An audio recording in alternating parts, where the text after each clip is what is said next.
I sort of feel like I have been preparing for this video for weeks, but that can't be the case because I just got the manga in the mail, what, a few days ago as of filming this video, but it feels like the struggle here for what to feature today has been real.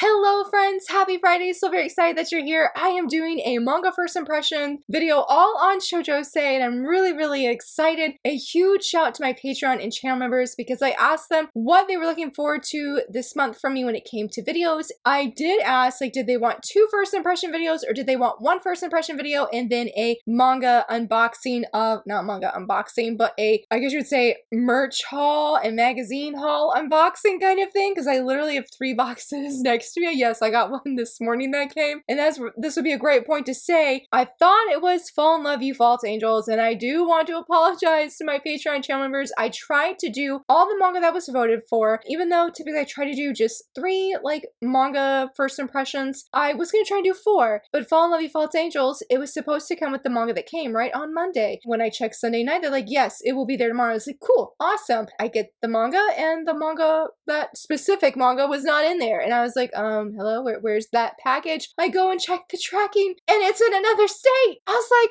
what happened? You were literally in my state the night before. So yeah, unfortunately I can't do a first impression on that. I did think of doing like getting the digital volume, but I wanted to read the physical because I did read a little bit, maybe like the first 2 chapters on K-manga, and I told myself I wanted to continue physically. So I do apologize, friends, shoujo sparklers I should say, that I'm not including it in this video. I'm really bummed because I have been really looking forward to reading that volume, but everything I'm sharing about today, I did enjoy, some more than others, but I'm excited to talk about all of them. I'm going to be sharing them in like the order that I read them. So first up was Choking on Love. I can't say anything. I have a lot of thoughts I want to say and everything, so I'm trying to like wait till it's its turn. I read volume of Choking on Love. The next one I read was My Contract with the Apothecary Monster, which is by Tokyo Pop. This was right chunky, honestly. I mean, I guess you could say that Choking on Love was chunky, but it was a smaller size manga.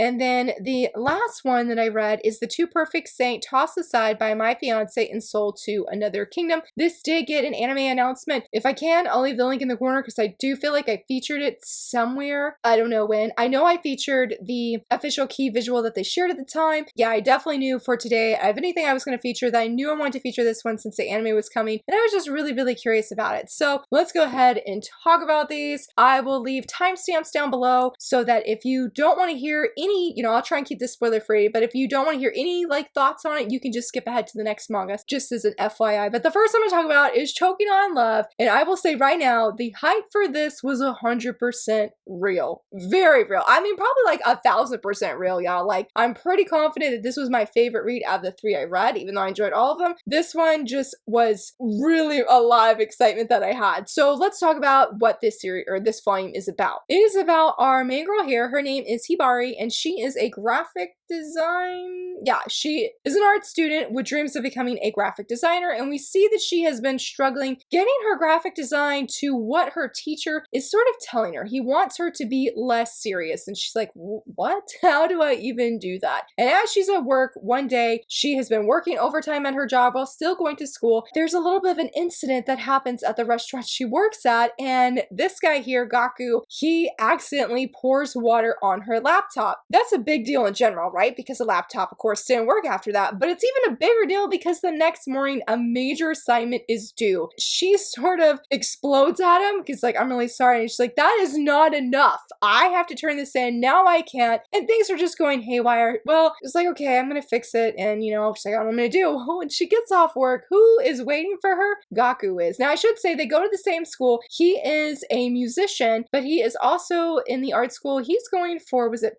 painting? That's not, he's going for something though with painting, I'm pretty sure. But yeah, he's like, hey, come to my place and use my computer, we'll fix it, or you can use it, do your assignment. And he's giving her these pointers and she's not feeling it, but she decides to take a chance and actually listen to him. That sort of begins this really wonderful polar opposites kind of romance between them because he is so free-spirited. He's definitely one of the most free-spirited shoujo boys I've read, and I loved him for it. But let's talk about Hibari. I loved her so much as a female lead. I felt so much relatability to her, like right from the start, even though, I mean, I would not say I'm a graphic designer. I do some graphic design, like, you know, with the shoujo calendar and stuff, but I would not by any means say I know what I'm doing with like Photoshop or something greater and bigger and outside of Canva, because that's all the experience that I have. But her feelings when she is going to her professor and he's just like, I want you to be a little bit less serious. And her not knowing what that is, what that means. She's a serious person. And so when she meets Gaku and he's like, you should change this color to bright red. And she is like, what?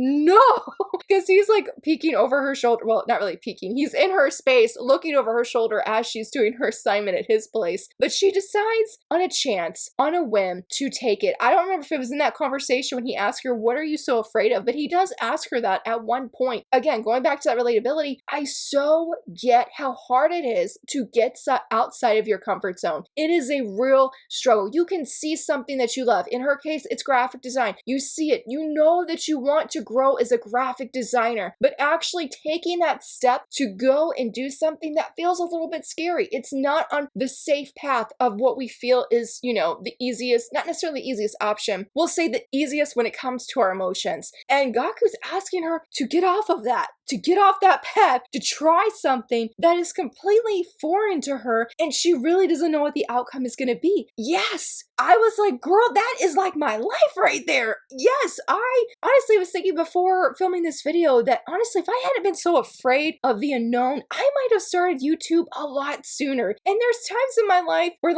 there's times when I think back on my life, like, man, it really would have been great to have started sooner because I love doing this, but I never knew that was something I was passionate about because I was too afraid to try it. Wonder if I fail, wonder if things just don't go well, wonder, you know, a lot of what if questions. And Hibari, I just felt that instant relatability with her and I felt very invested into her journey for her as a character. Now, I will say when it comes to the romance, it is cooking and I am here for it. Let's cook it up some more. I loved it. I love how Gaku, he's not, I think I actually just mentioned in my video about top 5 debuts from Yen Press, when it came to Tengu's love, that I said that I feel like some people would say maybe that the Tengu, I'm blanking on the girl's name, but that she was maybe too pushy. And I could honestly see people saying Gaku that he is too pushy, and I hope I'm saying his name right, because he doesn't have self-awareness when it comes to being in people's bubbles. He really doesn't. He gets in her space all the time. But I never felt, I know we don't like using the term red flags, but I will say I didn't have any sirens going off in my brain, and I didn't feel any worry for Hibari's well-being. Like, I never felt that. Now, there was one time I do feel like maybe I sort of played with the idea of potentially like, is this guy a player? But the creator, I feel like if you're reading and you're thinking maybe like this guy, he's not being genuine in his interest in Hibari, like romantically, there is a conversation where I feel like the creator just placed it just the right time so you can know he is genuine, that he's not a player, he's not out there being with a bunch of girls and trying to flirt with them. No, no, no. Hibari is special, and I just really like the placement of that moment in time because again, I wasn't really feeling he was a player, but I do felt like I was questioning a little bit of his sincerity. And so I just, again, I appreciate that timing and honestly just the foundation of their friendship. I'm going to tell you right now. So I've seen it in A Sign of Affection, and that's the one where it's coming really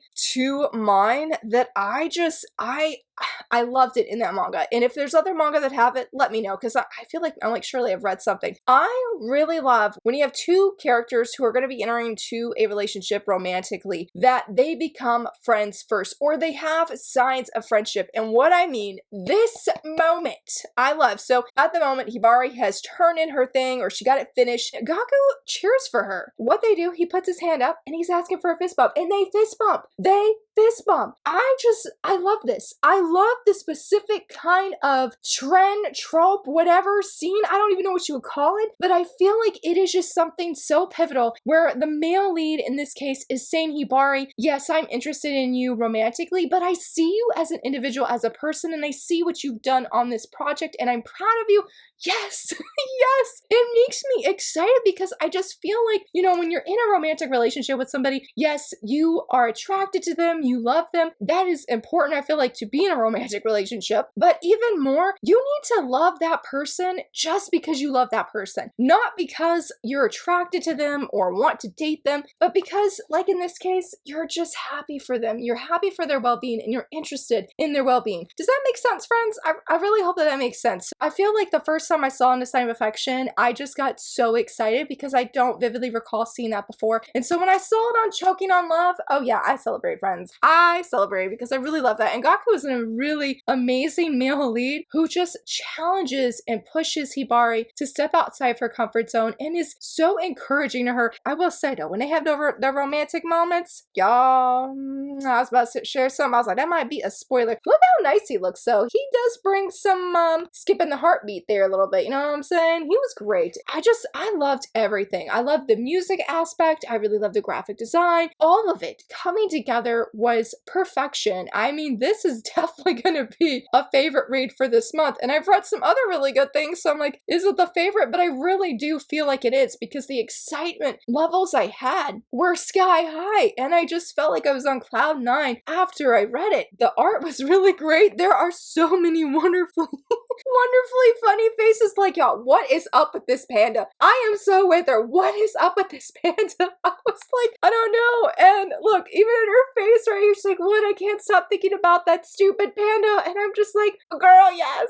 So I really enjoyed the art. I really love the romantic moments. Just all of it, y'all. It was so good. This is one of the series that I decided to collect this year that I really didn't know much about. I mean, I had heard, I've seen it be in like the top fan voted awards and that it's got a lot of hype, but I hadn't actually seen a lot of spoilers for the series. When I pre-ordered it, I didn't actually even read the first chapter, and that's one of my personal rules I sort of make. So don't typically go into any series I buy blind per se, but this one I wanted to, and the risk paid off times 10. I was like, yes, this was great, friends. I would highly recommend this, especially if you're looking for a college, non-age gap kind of romance, if you're looking for a polar opposite romance, if you're looking for that music blend and the graphic design, because it's like in this first volume, and I hope it continues, it's not just like, well, okay, here's the graphic design stuff, here's the music stuff, it's only gonna be addressed now. And that's it. We're just going to focus on our leads growing romantically. Not that there's anything wrong with that, but I do feel like this is going to be playing a large role because I was pretty impressed actually that we had like scenes happening at the college. Like it wasn't just known that they go to college. So I thought that was really great. 10 out of 10, recommend. Usually I just do 5 stars, but this is one I would say is definitely a 10-star kind of voting. It was so good. Perfection all around. Nothing I disliked. It was really good. The next volume that I read was My Contract with the Apothecary Monster, and I was supposed to say volume 1, but these are all volume 1s. Bear with me, friends. I'm feeling like I'm doing a reading wrap up, but I'm not. I hope that I can do this manga justice in the sense of describing what this book was about. So it's about our main girl here. I don't know how you say her name. It's N-E-A. So I'm just gonna call her a female lead because I'm not really sure how you pronounce that. And this guy here, I don't know how you pronounce it in Japanese, but I keep hearing Dino. Dino like a dinosaur. And I was like, I'm so sorry. I don't know if that's the right pronunciation, but that's what we're going for this video, or going with for this video. So yeah, it's about our female lead. When the story opens up, we're getting this prologue, which I'm not going to talk about, but when the story opens up and we're getting to our female lead, we find out she's had so much devastation happen in her family, and she is getting back at this man to the point where she is willing to poison herself so that she can take out this man. But the thing is when she's getting this revenge, she feels like this curse has spread to all of her family members until she's the only last remaining living person. She is very poor. They make a reference that she has reused the same tea bag so many times that the water of the cup or then the side of the teacup is clear. That's when things get a little bit weird because she decides to go take a walk in the forest. But why is this forest looking so magical and ethereal? Like it doesn't seem like it should be. Trying to show you a really good picture of it so you can see how beautiful it is, because even though it was in black and white, the forest was absolutely absolutely stunning. It's about as good as I can get. So I think it's sort of the background for the leads, but it's very beautiful. And she's questioning, you know, maybe this is the afterlife. Maybe I'm just having this last little bit of happiness from all of the horrible things I've done and just the sadness that I've endured. And then though she doesn't meet Dino yet, but then she meets somebody and they're like, oh, hey, we're here to pick you up. We're here to get you. And she's like, yeah, okay, what's going on? What's going on? You're here to get me?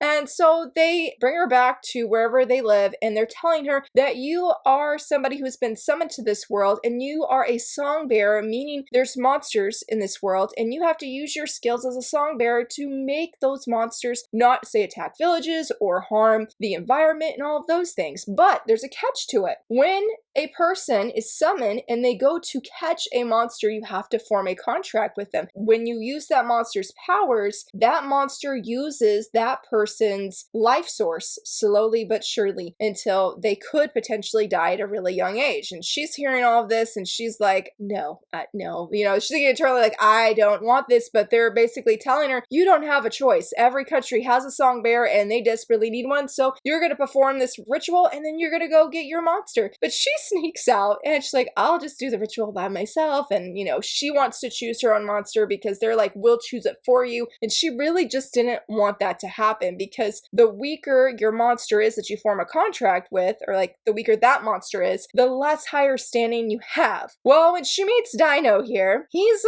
pretty OP for a monster, I'm pretty sure. He is like top of the top. And she is horrified because she's like, oh no, my life source is going to be drained overwhelmingly fast and I'm going to die very quickly. But he tells her, I want to form a contract with you, but I promise not to use your life source in exchange for whatever you need me for, which has been unheard of thus far. And so that's the beginning, the opening of this story with these two forming this contract and how is our main girl going to be living her life going forward. Now, I did really enjoy this. There is one thing though that did interfere with my enjoyment and honestly left me when I finished reading, I'm like, what kind of rating do I give this? That's because the world building / info dumping at times was really intense. And I don't want to say it bogged down the story because I do feel like those moments were written really well. But my favorite parts definitely were the interactions between the characters. That was so much fun. I loved it. Like there is great humor that's woven in with these funny expressions of our female lead that were awesome. But it's like when you get that, the next scene or the next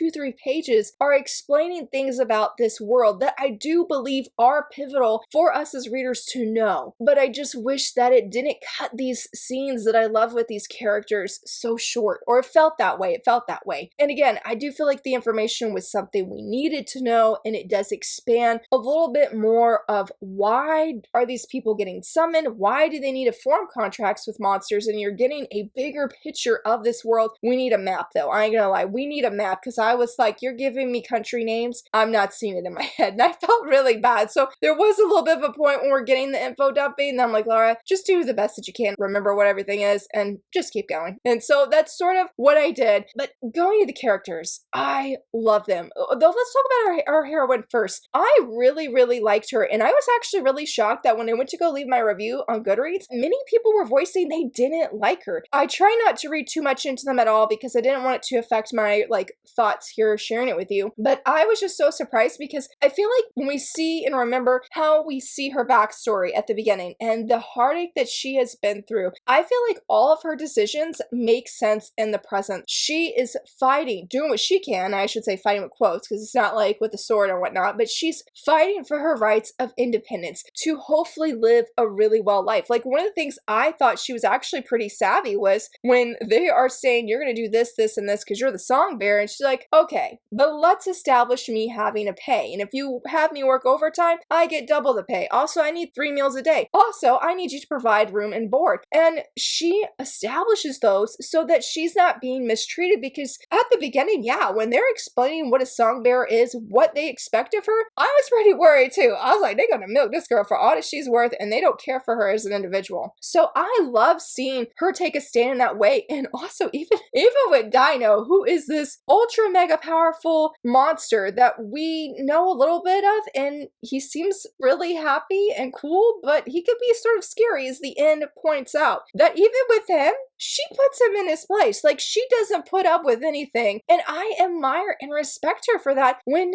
she's in this other world, and she honestly could have bad things happen to her, even though she's supposed to be the song bearer who represents this country, and they just don't, I mean, they care, but they don't care. It's more like, we care for your powers, but not you as a person. Hopefully that makes sense. Yeah, I loved her for that, and I did find her relatable, even if at times I was a little bit uncertain about her motivations of when she's trying to, I don't want to really say what she's trying to do, but she's trying to do something. And it's like, girl, why are you trying to do this? Like, you're having the ultimate solution to your problem where you don't want your life source to be taken from you. Why are you trying to change things? But near the end, it's revealed that she just doesn't feel she is worthy and that somebody else could just do better. And so I did really appreciate seeing the slow going character growth, and slow going not as in a bad way or that I thought it was like slow, but I felt like it was like a natural development for her, that I felt more and more attached to her, and I loved her humor so much. Like, when she was talking about, when I mentioned about the tea bag and it being clear, and the reason she couldn't get tea, yes, she was poor, but she's like, I got some butter for my bread, and how excited she was for this butter on bread. And I said, girl, that's a vibe right there. I was like, butter is amazing. I love butter. My kids also love butter. All three of them, when they were little, we had to be careful because they would sneak eat it. Anyway, you didn't ask for that, but as I was flipping through, I do want to give an example about the world building and the info dumping of what I mean, of how, yes, you will have pages like this where there's not really many illustrations, but there's a whole bunch of words and things you need to remember and comprehend about what is happening. But on the flip side, thankfully, as I've mentioned, I think a few times, hopefully, and not just thinking that I mentioned it, was the humor was great. Because then we would have scenes like this, and this guy here, my heart goes out to him. He is, oh, he's just been put in a really tough predicament, and so I really enjoyed when he is just sort of being forced to do things that he doesn't really want to do, but our girl's like, yes, you will do this for me if you want me to have this job. Because there was one time she was like, you know what, if you're not going to do what I ask, then I quit. And he's like, excuse me?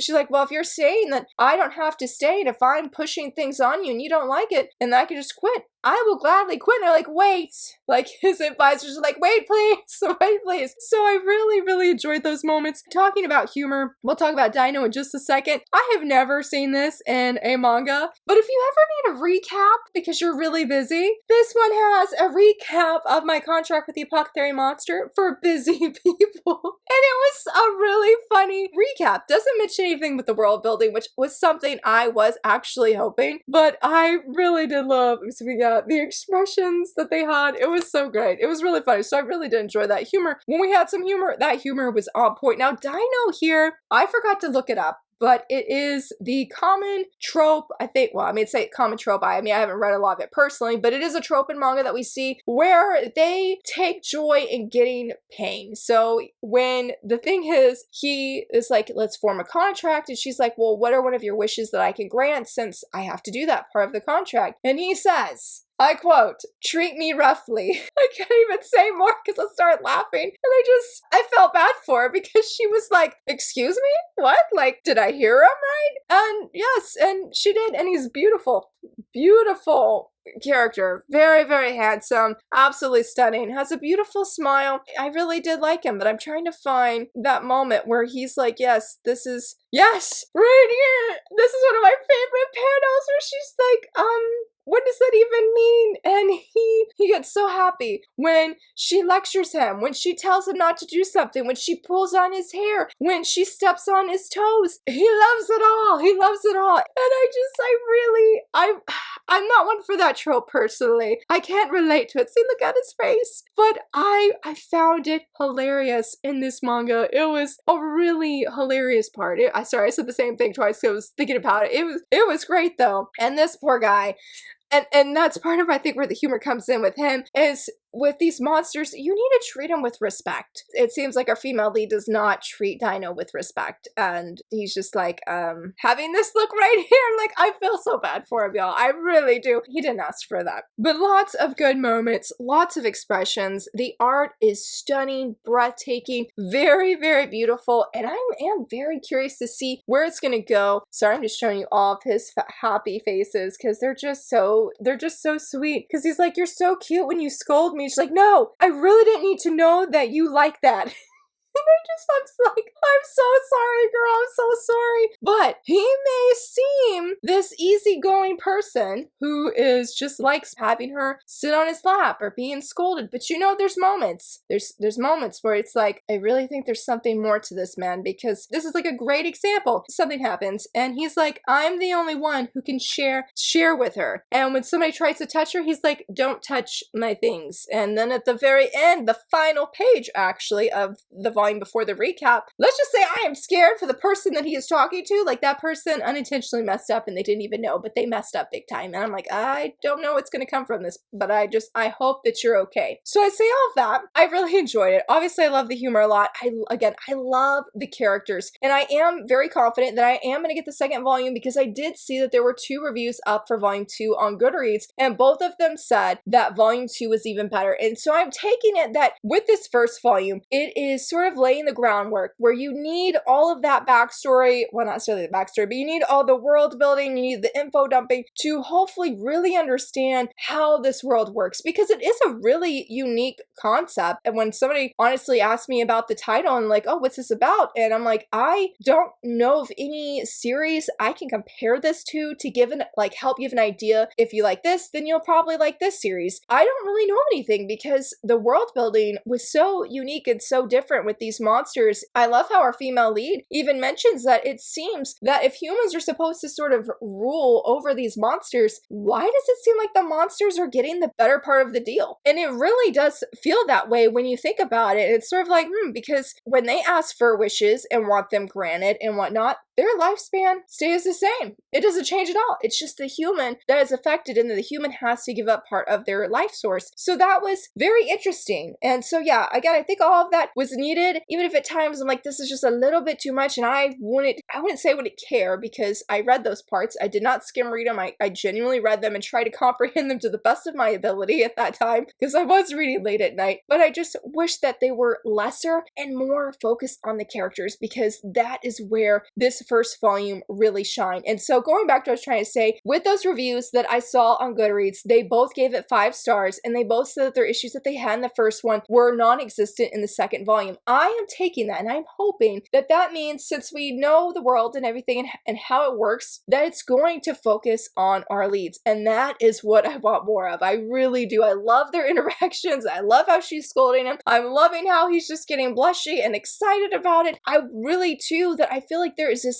mysterious aura to him, even though I realized flipping through that he does say who he is. Nobody really else knows who he is except for the other monsters, and I want to know more. I want to know more. So yeah, I'm gonna get volume 2. I did also see that volume 2 you can buy digitally, and I did read the first chapter because I was nosy, or however many pages that Amazon would give me for the preview, and I liked it. Went right in on the characters. There was no kind of backstory or info dumping or world building focus. It went right in on them, and it seemed to stay on them. So yeah, I'm gonna get volume 2 and continue to see where this series goes. The art is wonderful, and I think if you don't mind the info dumping and the extreme world building parts at times, yeah, I really think a lot of people enjoy this, especially with the humor, the fantastic art, sorry I mentioned that already, and the really intriguing plot line of seeing what is this young woman going to do in this world where she just wants to make sure that her life is comfortable. And I honestly, I don't blame her, considering everything that she's been through and how this world's really not holding her in high regard anyway. And yeah, I'm really looking forward to seeing where the second volume goes, and definitely recommend this one as well. And last but not least, we're going to be talking about the Two Perfect Saint. I'm really excited about talking about this one as well. This manga is about our saint here, and she's called the Two Perfect Saint because she is really honestly perfect at everything she does, or she seems that way. If there is about to be an issue with the country that they're going to need help with, boom, she has already addressed it. She's already working on it. She's already making medicine to help people. And you see at the beginning where people are like, hey, could you do this? She's like, already done. And they're like, oh, did you do this? Yeah, I did that 3 days ago. And they're like, oh, do you think you could bring rain? They're like, oh, yes, I think I could. And so she is helping this country profusely, but nobody seems happy. The impression is like, yeah,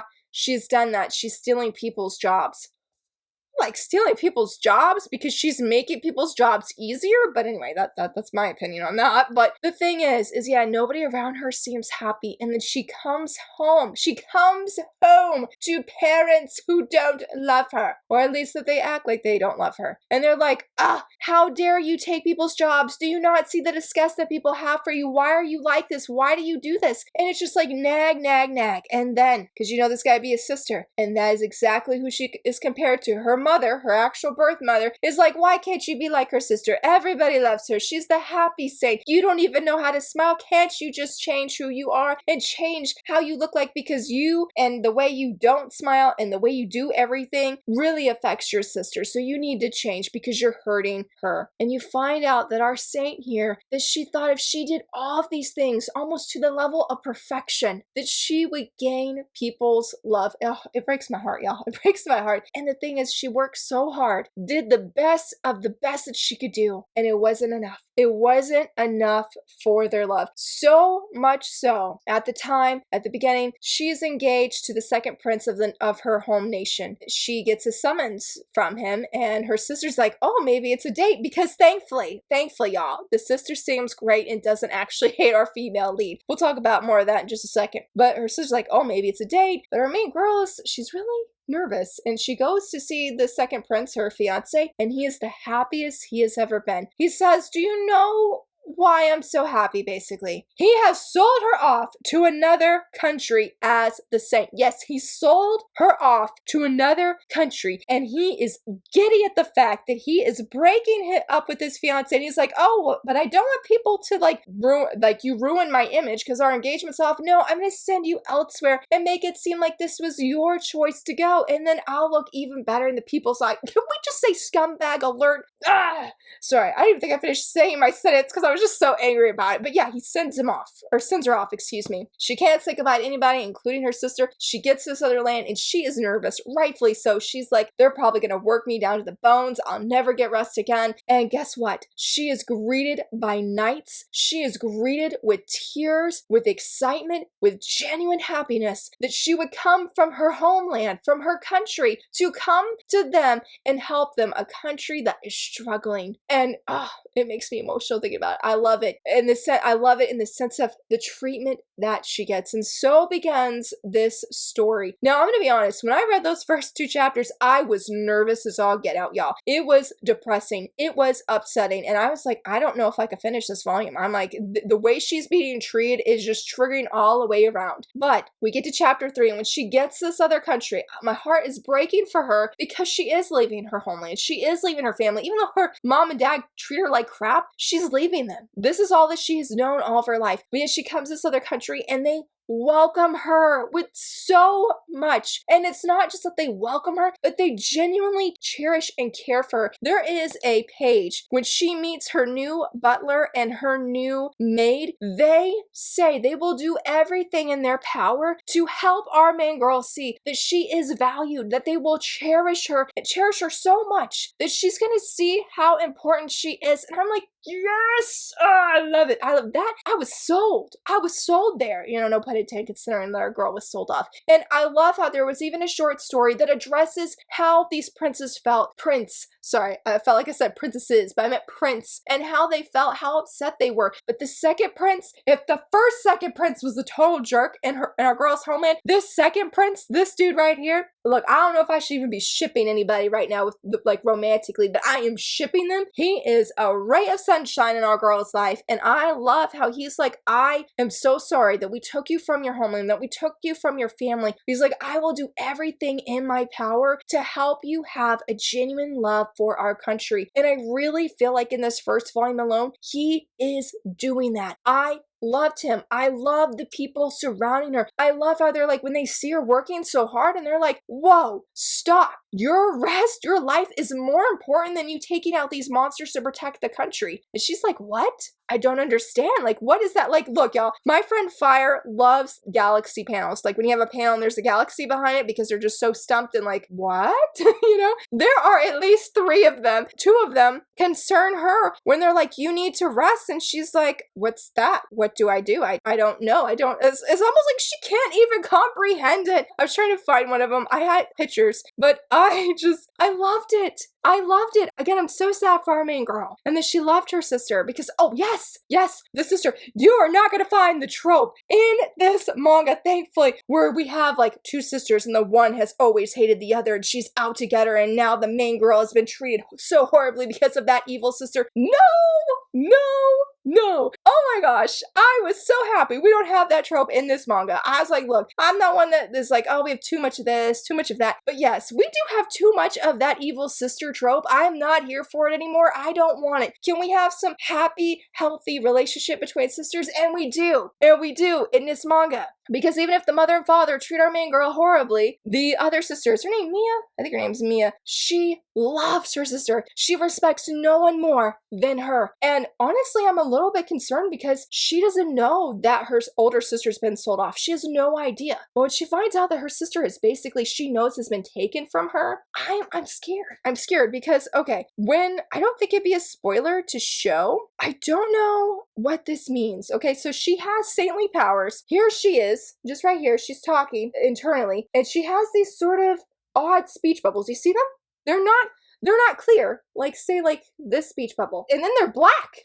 And I'm like, okay, is this just to show her growing anger on the behalf of her sister? Or does this sort of reflect her saintly magic? Because look, doesn't that look like sort of like it could be magical? And it's getting darker as we get to the bottom of the page.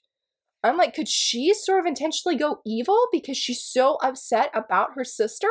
I'm scared because she's so sweet. I mean, she is so happy, and our girl here is like, as long as I could see my sister smile and look at this. Genuine love. She ain't faking this. She is really genuinely so excited to see her sister. So I loved how we didn't have that trope. We don't have it here. Let's celebrate. Let's give it this applause. We don't have that here.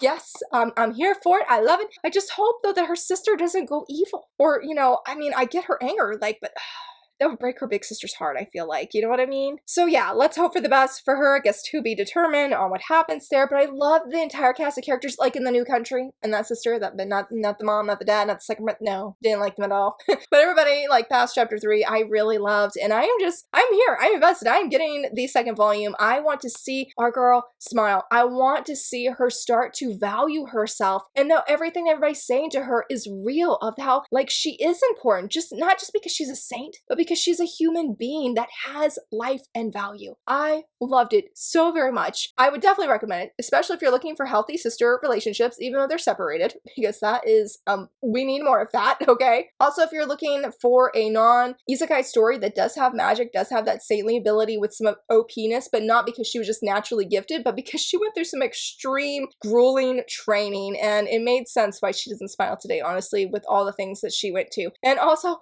if you're looking for that sunshine kind of character, that guy, because that's the new second prince, just look at him. I love him. I was like, I can't wait to see how you change our girl's life. Like, please, I'm seated. I'm here for it. He even grew his own vegetables, y'all. I was like, that's the second prince that you want in your life when it comes to her. So yeah, loved it. And yeah, as you can see, I really enjoyed all of these wins all the way around. And I would love to hear from you, friends. What most interested you about these? Have you read any of these? Did you enjoy them? Yeah, and which one do you think would be something you would want to pick up? I would love to know. And if you enjoyed this video, please give it a thumbs up and subscribe. Thank you so much for watching. Bye!